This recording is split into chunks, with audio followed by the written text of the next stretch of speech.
Então, estamos aqui hoje para falar sobre auditoria e controladoria. Não precisa falar mais nada, professor Marcos Valério, Martins Soares, apresentei a disciplina para vocês, né? E a nossa proposta aqui, então, é tentar entender um pouco desses conceitos, tá?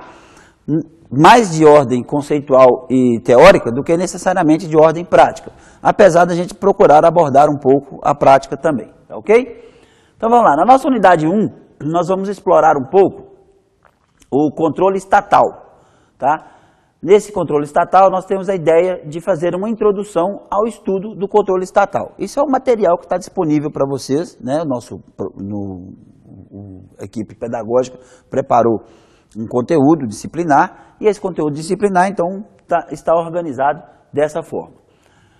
Então, o que é que nós pretendemos dizer sobre essas noções introdutórias de controle estatal?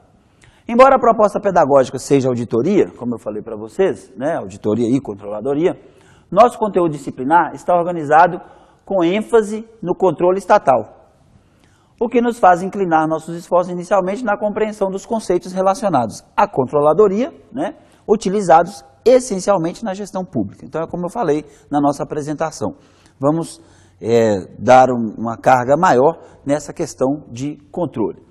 Considerada uma das mais complexas e completas estruturas contábeis, a controladoria tem sua essência, a gênese do planejamento estratégico e da gestão por excelência. Então, não é nossa proposta esgotar os conceitos de controladoria, até por conta dessa complexidade aqui, que no universo da contabilidade, a controladoria ela tem essa carga, né, de dificuldade, de reconhecimento, né, é uma seara realmente mais difícil de se lidar, porque ela trabalha com conceitos de custo, conceitos de planejamento estratégico, conceitos de organização, de sistematização, até da própria investigação, né? E o nosso caso aqui é dar ênfase ao que vocês já viram, né? Lembram que lá em organização, processo de tomada de decisão, nós falávamos muito da questão do planejamento estratégico, né? E também na gestão e elaboração de projetos, nós falamos na gestão por excelência, né? A questão de você conduzir bem os seus projetos. Então, o controle concentrado normalmente no controller aqui para a gente, é aquela pessoa que lida com controladoria dentro da organização pública ou privada, tá? Que é não muito diferente da organização privada. A controladoria ela vai ter basicamente a mesma função, tá? Então, quando falo de controle, quem lida com isso? O controller da entidade, que corresponde às ações de verificação e identificação de erros, falhas, vícios, irregularidades, e como eu disse para vocês, né, não são só coisas ruins, mas também as virtudes, os êxitos e as boas práticas, tudo aquilo que for possível promover a melhoria do serviço. Trata-se essencialmente de cuidar para que os processos de projeto, programa ou rotinas profissionais possam ser realizadas de conformidade com as instruções e preceitos correspondentes, assegurando eficácia e eficiência na utilização dos diversos recursos. Tá ok? Então, no que se refere às questões conceituais de controle, bem como sua etimologia, eu sugiro uma leitura cuidadosa do nosso material didático, né? Lá tem muito bem estruturado, inclusive, todos os artigos, material normativos e tudo mais, que o autor pensou, né, em nos auxiliar aí em relação a essas questões conceituais. Há que se diferenciar do setor privado a nossa proposta aqui de controladoria no setor público. Porque no setor privado, em que os programas são adotados, são contidos no planejamento, tá? E esse planejamento normalmente é voluntário, porque parte da vontade do investidor, parte da vontade da direção, né? E aí pode-se aplicar certa flexibilidade. A administração pública, no entanto, ela se caracteriza pela heterogeneidade de produtos, também pela fragmentação do poder e diluição da responsabilidade. Podemos ver que a heterogeneidade se caracteriza pela capacidade universal do serviço. Nós já falamos sobre isso, né? O que é a capacidade universal do serviço. Eu não posso ter um serviço específico para um único agente público ou para um único cidadão, né? O serviço ele tem que ser de forma abrangente. No serviço público, especificamente, não se admite a exclusividade, tá vendo? Toda ação é pensada, proposta em favor do coletivo. Ainda que a experiência seja única, né? Porque muitas vezes acontece num único bairro, numa única rua, tá? É preciso compreender que outras pessoas, grupos, setores, têm e terão as mesmas ou necessidades similares. Em essência, a gama de serviços e produtos ofertados pela gestão pública sofre transformações periódicas e não podem ser organizados como numa prateleira de mercado, né? Então, vocês percebam, nós trabalhamos com normativos, são regras. Então, a cada fato novo, a cada proposta nova, a cada ideia nova, ou cada ocorrência nova, eu tenho que fazer uma revisão nesse normativo, tá? A ausência de padronização, tá vendo? Então, toda vez eu tenho que fazer um adendo, um aditivo, uma alteração, então eu não tenho um padrão. Torna o serviço público vulnerável às mais simples oscilações de tempo, economia, geopolítica, emoção, etc. Então, às vezes, a simples substituição do secretário de administração do município muda toda a proposta da prestação do serviço público, né? Um carro, por exemplo, com ou sem redução de IPI, vai ser sempre um carro, né? Você terá a sensação de ter um carro, independente do modelo. Já o serviço público, dependendo do humor do servidor, pode ser que você nem tenha a sensação de atendimento. Imagine, chegou para ser atendido e o servidor não está num bom dia, então não necessariamente você vai ter aquela sensação de atendimento. Já a fragmentação do poder, outra característica, né, do setor privado, o que nós fizemos aqui? É fruto do regime democrático que se objetiva na expressão do sistema de valores, onde a melhor solução pode não ser tecnicamente a mais aceitável. Quer dizer, estamos falando de uma escala hierárquica, né? Nós temos o governo, nós temos a direção, nós temos a diretoria, então nós temos uma escala de hierarquia a ser obedecida. É isso que se propõe na fragmentação do poder. É a delegação de tarefas, né? O princípio da boa gestão diz isso. Eu sou presidente da associação do meu bairro, mas não necessariamente eu tenho que cuidar de todas as ações inerentes à associação do meu bairro. Eu posso delegar algumas ações ao vice-presidente, né? Ações de tesouraria, por exemplo, caberão ao tesoureiro, ainda que eu sou corresponsável com elas, né? Mas as atividades de secretaria caberão ao secretário. Então, é essa proposta de fragmentação do poder que nós estamos tentando compreender aqui, tá? Podemos mencionar que as decisões são tomadas no volume complexo de temas, diante de pressões, eixos diferenciados de interesse, né? E sob a influência de ações concretas da politicagem e da política partidária. Então, nas organizações, nas instituições públicas, principalmente as municipais, né, aquelas que a gente tem mais acesso, isso aqui fica cada vez mais latente, né? Essa questão da influência das ações concretas de politicagem e de política partidária.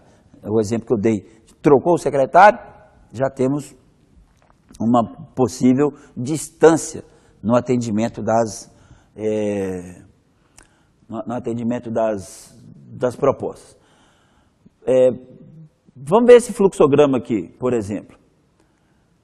Só para vocês entenderem, que aqui nós temos, né, um exemplo do Bolsa Família. Bom, quem delibera sobre um programa dessa natureza?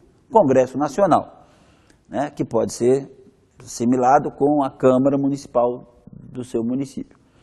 Bom, mas esse programa, ele é gerenciado, ele é administrado pela prefeitura, tá?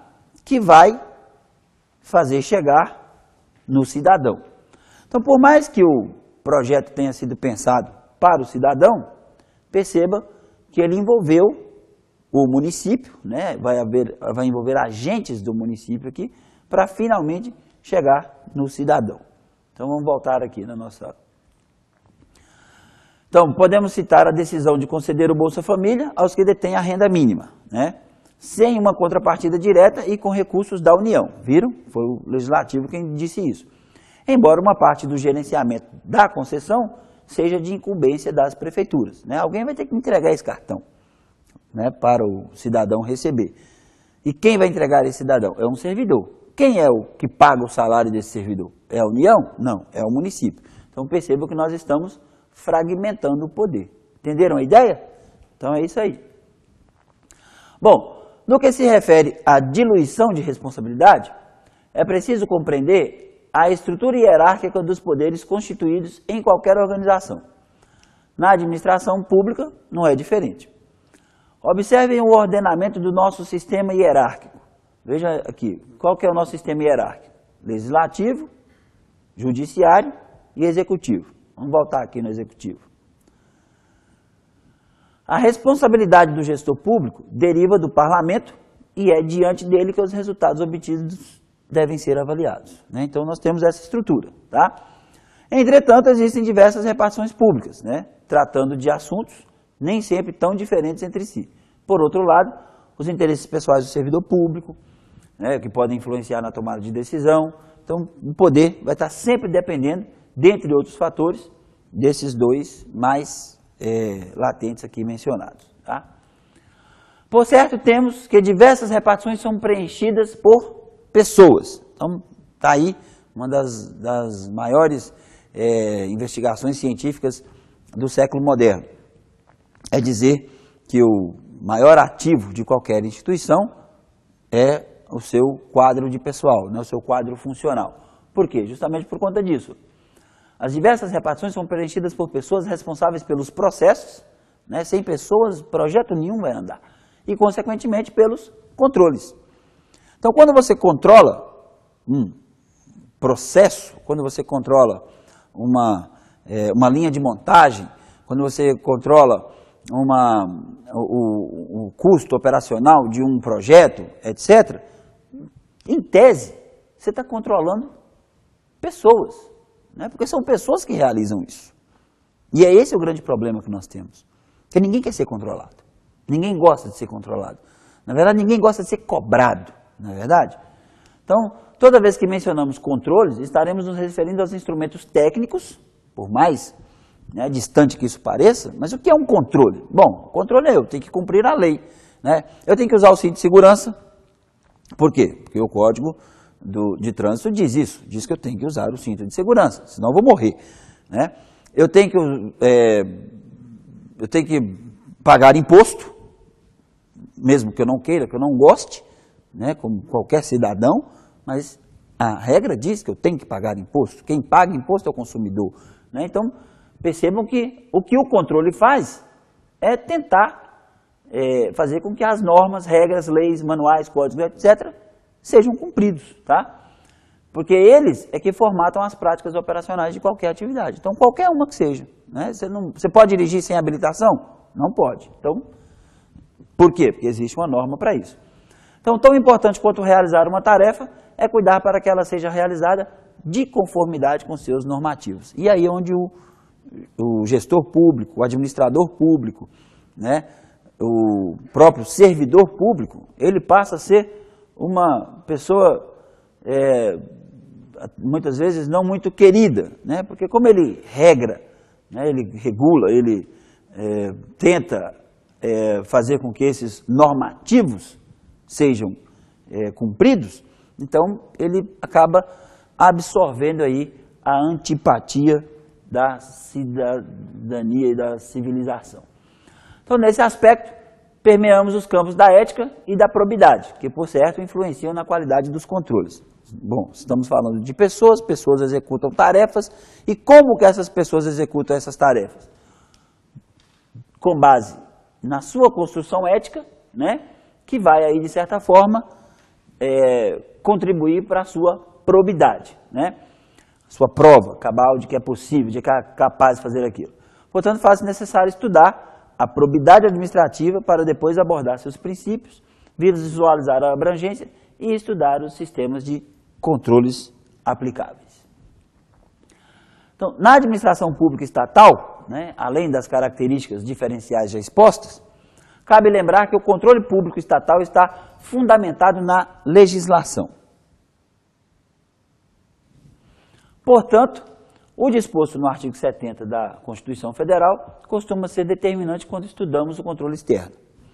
Se o tema for controle interno, é no artigo 74 que podemos buscar a fundamentação legal e a partir dele abordar o assunto.